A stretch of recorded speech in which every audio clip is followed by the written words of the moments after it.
ಆತ್ಮೀಯರೇ, ಚಾನಲ್ಗೆ ಮತ್ತೊಮ್ಮೆ ಸ್ವಾಗತ. ಸಾಮಾನ್ಯವಾಗಿ ಸಣ್ಣ ಪುಟ್ಟ ತಪ್ಪುಗಳು ಆದಾಗ ನಾವು ವೈಟ್ನರ್ನ ಯೂಸ್ ಮಾಡಿ ಅದನ್ನು ಸರಿ ಮಾಡ್ತೀವಿ. ವೈಟ್ನರ್ ಒಳಗಡೆ ವೈಟ್ನರ್ ತುಂಬಿರುತ್ತೆ.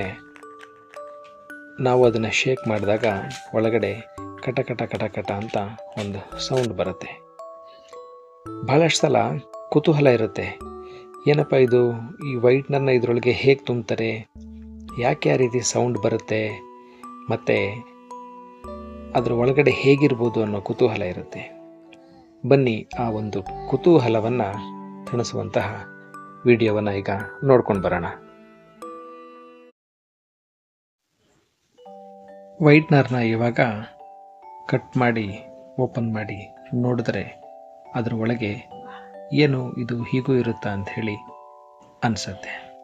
ಸೊ ಬನ್ನಿ ಅದನ್ನು ಕಟ್ ಮಾಡಿ ಓಪನ್ ಮಾಡಿ ನೋಡೋಣ ಅದರೊಳಗೆ ಹೇಗಿರುತ್ತೆ, ಮತ್ತು ಕಟ ಕಟ ಕಟ ಅಂತ ಶಬ್ದ ಮಾಡುತ್ತಲ್ಲ ಆ ವಸ್ತು ಯಾವುದು ಅನ್ನೋದನ್ನು ನೋಡೋಣ. ಸೊ ಇದು ವೈಟ್ನರ್ ತುಂಬಿರ್ತಕ್ಕಂತಹ ಚೇಂಬರು. ಇದನ್ನು ನಾವು ಮಧ್ಯದಲ್ಲಿ ಪ್ರೆಸ್ ಮಾಡಿದಾಗ ವೈಟ್ನರು ಬೀಳುತ್ತೆ. ನೋಡಿ, ವೈಟ್ನರ್ ಒಳಗಡೆ ಇದ್ದಂತಹ ಕಟ ಕಟ ಅಂತ ಶಬ್ದ ಮಾಡ್ತಿದ್ದಂತಹ ಆ ವಸ್ತು ಇದೇನೆ. ಒಂದು ಕಬ್ಬಿಣದ ತುಂಡಿನ ಥರ ಇದೆ, ಹಾರ್ಡ್ ಆಗಿರುತ್ತೆ. ಮತ್ತು ಇದು ವೈಟ್ನರ್ನ ಆಚೆ ಈಚೆ ಮೂವ್ ಮಾಡಲಿಕ್ಕೆ, ವೈಟ್ನರು ಚೇಂಬರ್ ಒಳಗಡೆ ಮೂವ್ ಆಗಲಿಕ್ಕೆ ಸಹಾಯ ಮಾಡುತ್ತೆ.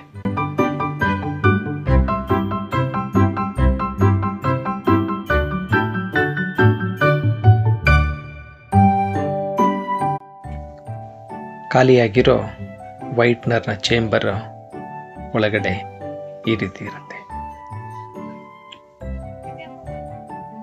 ಧನ್ಯವಾದಗಳು.